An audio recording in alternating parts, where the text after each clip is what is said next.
I'm nearing the end of my PhD. And yeah, last year we published a review paper on Zone 2 training and how it's been maybe misgeneralized to the general public from an athlete perspective, and been taken out of context in that way.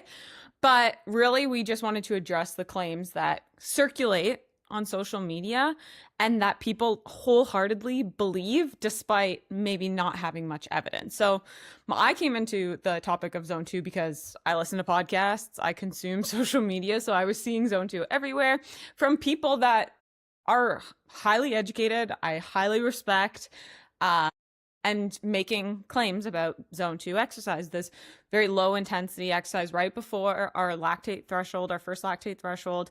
And sitting in that zone, doing steady state continuous exercise there should maximize our fat burning capacity. It should improve our mitochondrial capacity and therefore improve health and performance.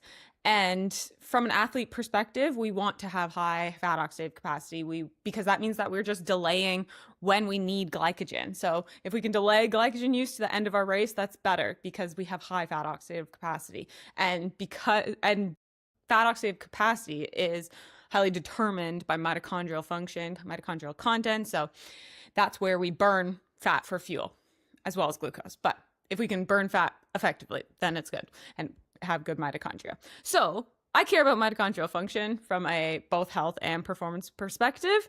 So I was basically questioning like, oh, do I need Zone 2? I don't do any low intensity. All I do is like balls to the wall. How quick can I get a workout in?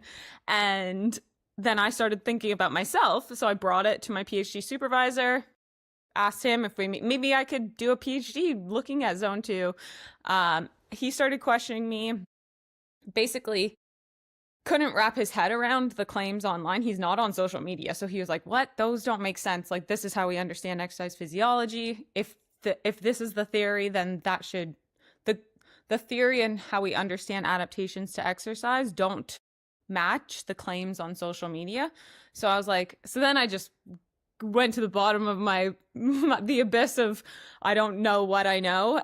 And that's when we decided to write a narrative review and address these claims. So we absolutely scoured the literature looking for any studies that prescribed exercise below lactate threshold or what would be equivalent to Zone 2 based on our definition, and looked at any study that had mitochondrial outcomes or fat oxidative outcomes or health outcomes. And then we wrote a review about it. And so this was collaborating with our mutual friend, Andreas Morin McDonald as well. Yep. And yeah, so basically the summary of our paper was there's a tiny bit of evidence that it can do something for mitochondrial adaptations, but it's not always the case. You could do a whole training protocol and not get an adaptation. But when we compare to higher intensities promote greater mitochondrial adaptations.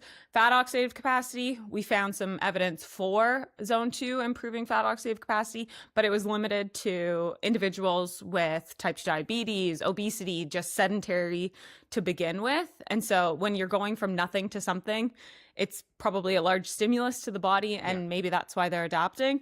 And then we have systematic reviews that suggest that the more trained you are, the more you require intensity for adaptation. And that aligns with how we understand the mechanisms that promote adaptations that improve fitness and health. And so basically the moral of the story was claims on social media are not supported by evidence. If you want to optimize fitness and health outcomes, you want to prioritize intensity. And this is especially true if your time is limited.